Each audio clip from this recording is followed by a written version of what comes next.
Hi, I'm Emma Thompson, and this is the story of how an abandoned farm turned me from the family disappointment into someone my greedy relatives couldn't ignore. Sometimes the greatest treasures are hidden in the places others consider worthless. I still remember the day of the will reading like it was yesterday.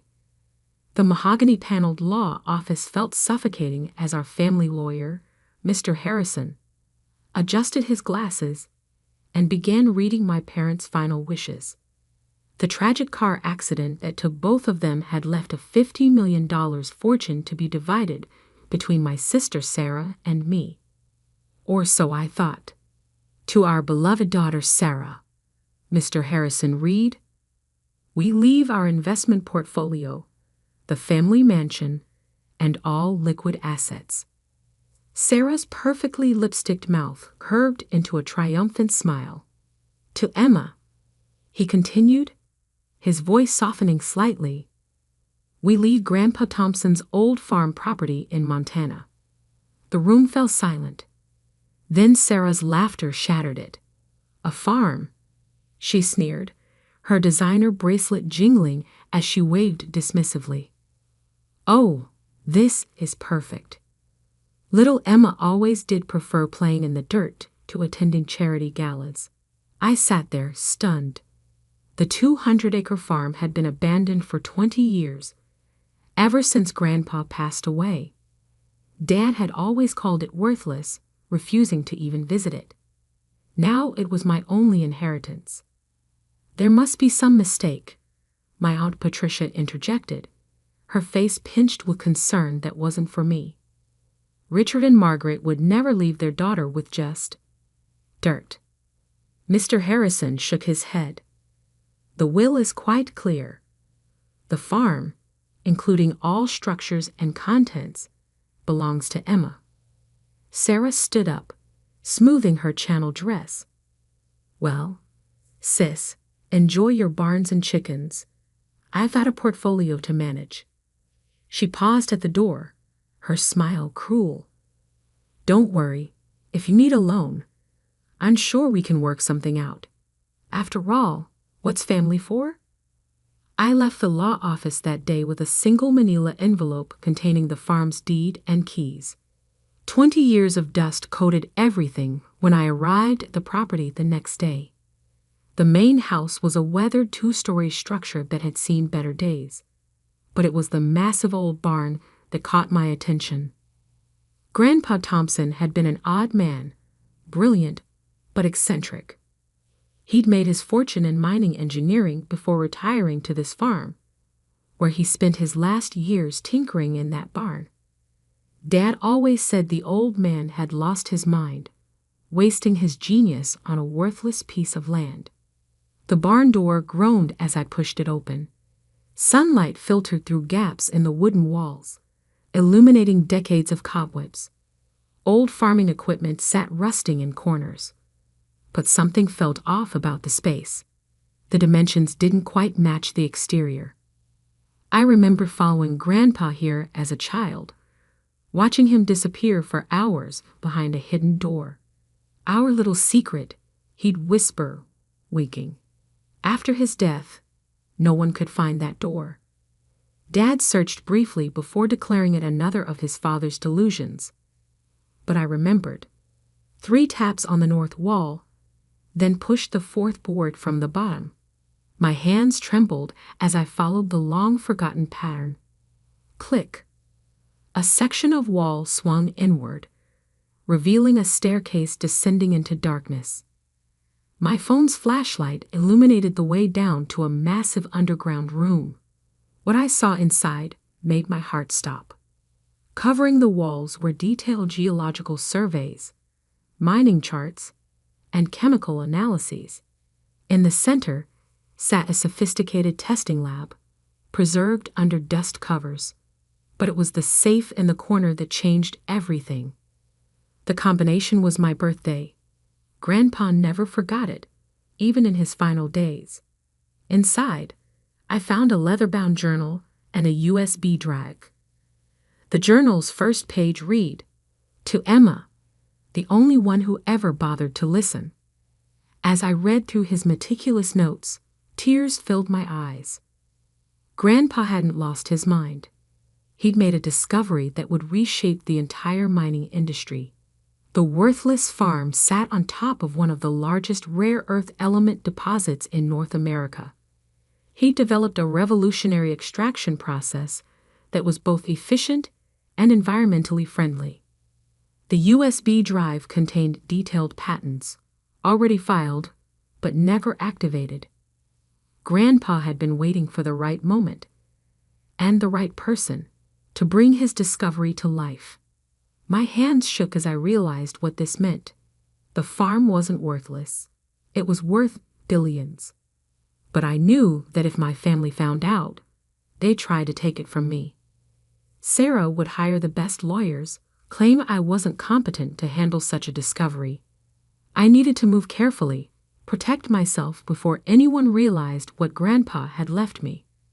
I spent that night in the old house, reading through every page of his journal. In the morning, I made 3 calls to a patent lawyer, a mining engineer, and an investment banker I'd befriended during my own quiet years working in finance, a career my family had dismissed as modest. "Keep this absolutely confidential," I told each of them. "I'm about to show you something that will change everything." Over the next 6 months, I worked in secret. While Sarah posted photos of her luxury vacations and charity galas, I assembled a team of the industry's best minds. The old barn became our command center, its hidden lab modernized with cutting-edge equipment. "These patents are revolutionary," Dr. Chen, our lead engineer, explained during one late-night session. "Your grandfather's extraction process could make rare earth mining both profitable and environmentally sustainable. Do you realize what this means?" I did. With the growing demand for rare earth elements in everything from smartphones to electric vehicles, we were sitting on a gold mine. Literally and figuratively.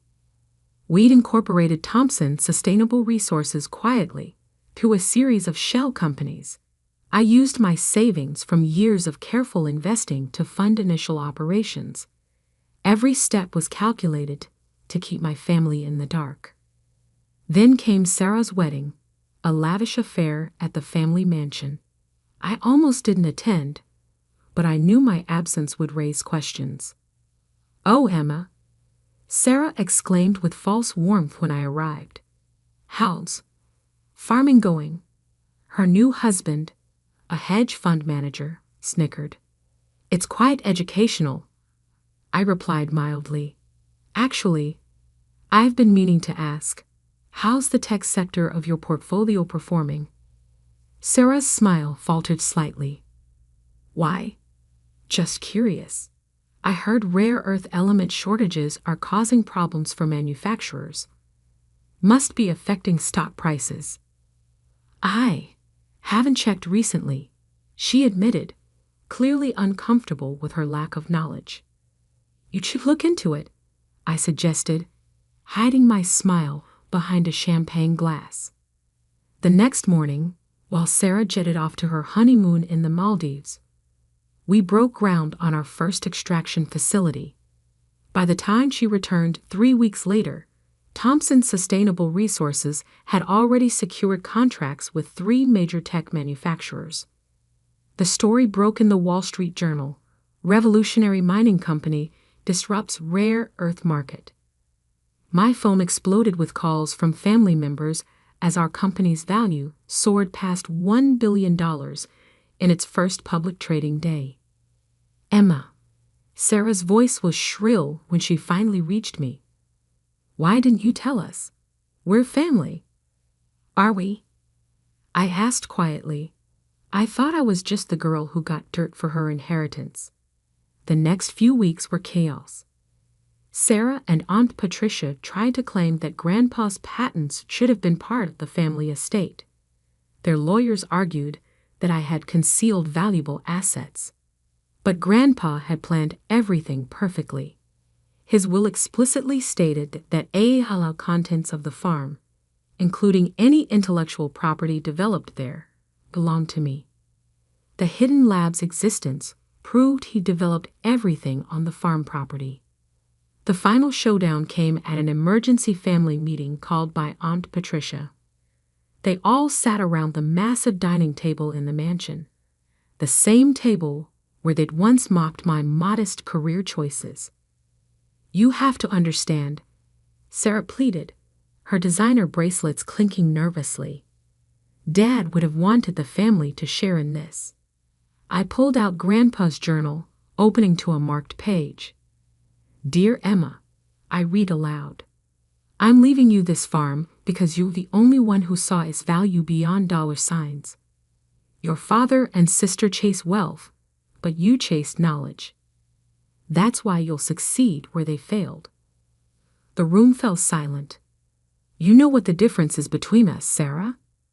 I continued, closing the journal. "When you got the family fortune, I congratulated you. When I built something of my own, you tried to take it. We can work something out," she began, but I cut her off. "Actually, we can't, but I will give you some free advice. Invest in sustainable technology. Thompson Sustainable Resources is about to announce a major expansion." As I walked out of the mansion, Aunt Patricia called after me. "Your parents would be ashamed of how selfish you're being." I turned back one last time. "No, they'd be ashamed. They never saw what Grandpa saw in me. But that's their loss. Just like this company is your loss." Today, Thompson Sustainable Resources is valued at $12 billion. We're revolutionizing the mining industry while protecting the environment. The old farm has become a state-of-the-art research facility, though I kept the barn exactly as Grandpa left it, secret room and all. Sarah still tries to reconcile occasionally, usually when she needs something. Last month, she called about investing in our latest venture. I had my assistant direct her to our public investor relations line. The family mansion was recently put up for sale. Sarah's risky investments and lavish lifestyle had finally caught up with her. I bought it through a shell company and turned it into a science education center for underprivileged kids. Yesterday, I received an invitation to speak at my old high school's graduation ceremony. The topic? Finding value in unexpected places. I accepted immediately, already planning my speech. After all, sometimes the greatest fortune isn't what you're given, but what you discover when everyone else has stopped looking. As for the old farm, I still live in Grandpa's house, though I've renovated it thoughtfully. Every morning, I walk to the barn and tap that secret panel, remembering the man who saw past appearances to true value, both in the land and in me.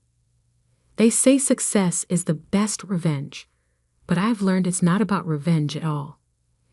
It's about proving that true worth isn't in what you inherit, but in what you create. And sometimes, the most valuable inheritance isn't money, it's the wisdom to see what others miss.